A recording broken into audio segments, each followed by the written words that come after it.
DemocracyNow.org, The War and Peace Report. I'm Amy Goodman. As we turn now to the civil rights movement, which has lost two of its torchbearers. Fred Shuttlesworth died at the age of 89, and Professor Derrick Bell died at the age of 80 this week. Reverend Fred Shuttlesworth led the struggle in Birmingham, Alabama to end segregation. He was the last of the civil rights movement's big three, founding the Southern Christian Leadership Conference along with Reverend Dr. Martin Luther King Jr. and the Reverend Ralph David Abernathy. In a statement, the civil rights leader and Georgia Congressmember John Lewis called Shuttlesworth the last of a kind, adding, "When others did not have the courage to stand up, and speak out, Fred Shuttlesworth put all he had on the line to end segregation in Birmingham and the state of Alabama." The legal scholar and civil rights activist Derrick Bell has also passed away. Bell sought to expose American racism through his books, articles.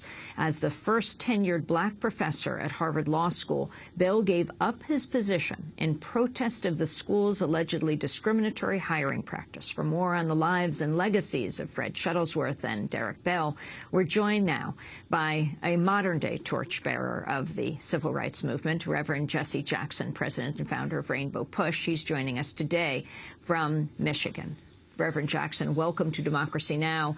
Start with Fred Shuttlesworth. You know, NAACP was barred in many southern states as a quote-unquote communist or subversive organization.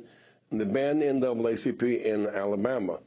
Fred Shuttlesworth helped organize the Alabama Christian movement, which was the movement in fact invited Dr. King into Birmingham. While Dr. King and Dr. Abernathy were operating between Atlanta, say, and Montgomery, Fred Shuttlesworth was the host of the Birmingham movement. Fred Shuttlesworth was bombed while in bed. And so when John Lewis used the word courage, it may be the operative word. He had that willingness to fight back. Dr. King, Reverend Abernathy, and Fred Shuttlesworth in the Birmingham jail cell together. The height of the movement's emotional point may have been Birmingham, where the dogs were biting and Bull Connor was threatening, and dogs were biting, and Dr. King's book, Why We Can't Wait. So in the soul of the Birmingham movement, one could easily say was Fred Shuttlesworth. You had Dr. King, who was a Morehouse graduate, got a Ph.D. at Boston University.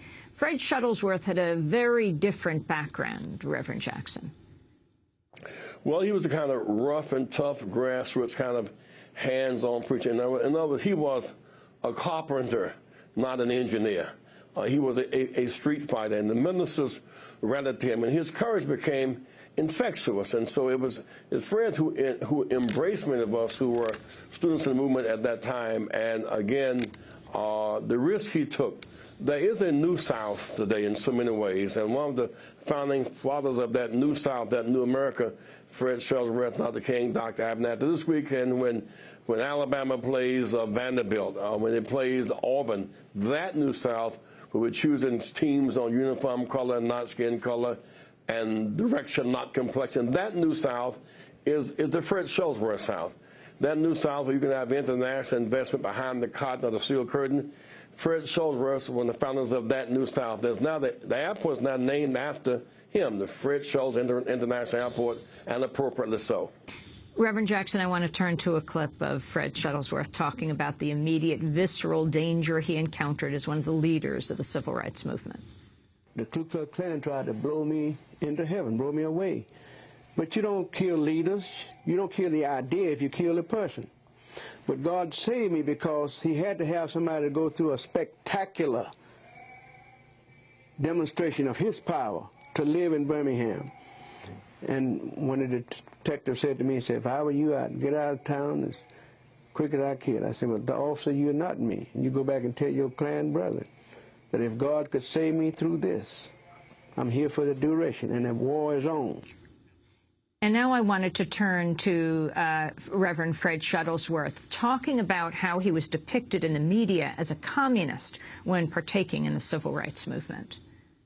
Negro pastor heads Communist Front. That was the headline. When I was elected president of SCAF, they challenged segregation at its core. The core had to be Birmingham, Alabama. Reverend Jackson, take it from there. Well, that idea of he was not intimidated by the bombs, by the dogs, not by the threats. And that's what made him such a different kind of person, because things we now take for granted, Fred Shuttlesworth was in the vanguard of that struggle.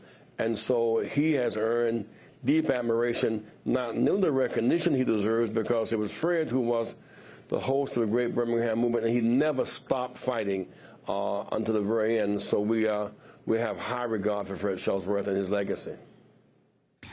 Talk about Professor Derrick Bell. He was a professor at Harvard University Law School. Talk about his significance today. You know, while Fred was one of the carpenters, a hands-on with hammer and nail, one of those engineers was Dr. Derrick Bell. He was a man who had hit the height of academia, a Harvard professor, and with tenure. And yet he had a sense of non-negotiable dignity, and he saw patterns of discrimination not being addressed. He confronted the university, and finally he left.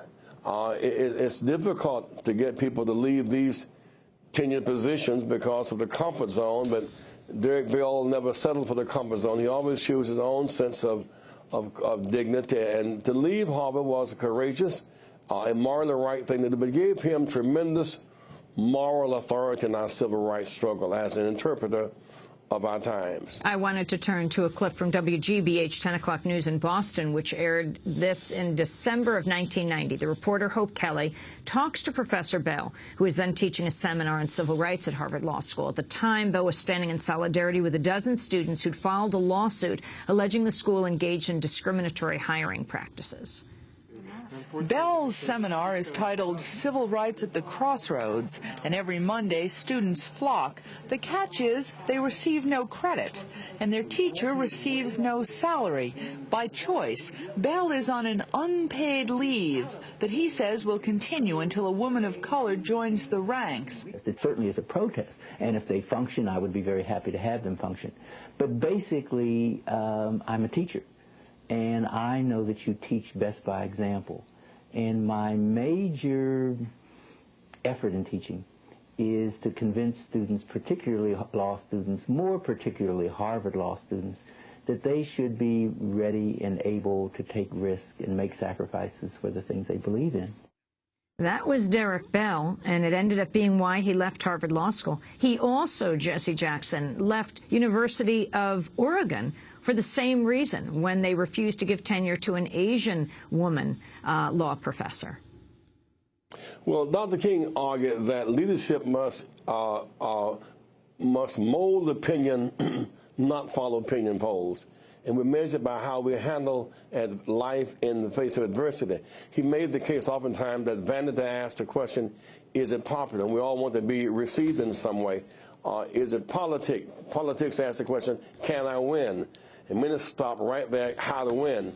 But morality asks, is it right? And it may neither be popular nor politic. Is it right is a haunting question. Derrick Bell took the more difficult route, the is it right question. If it was not right, University of Oregon, Harvard University, he would not bow. And so it is his sterling leadership. He's one of the tall trees. I mean, there's Thurgood Marshall, to be sure. In that tree of forest of tall trees, Derrick Bell has a solid place in the history of civil rights and social justice in this nation. Interestingly, Professor Bell's scholarly writings place him at the forefront of critical race theory, CRT, and while he was waging this battle at Harvard Law School, President Obama, then Harvard Law student Obama, was head of the Harvard Law Review. We have 10 seconds. Reverend Jackson, you just wrote about Occupy Wall Street. Your thoughts on the Occupy movement around this country? The radical extremes of government subsidized wealth on the one hand, too many unnecessary expensive wars on the other, driving poverty. That's what's driving the Wall Street protests, and now around the country, because student loan debt's greater than credit card debt, and we are driving people out of their homes. It is a cause of our time. And those people who are fighting around the nation, I stand with them, are demanding economic justice. Reverend Jackson, we leave it there. I thank you so much for joining us from Detroit. I'm Amy Goodman.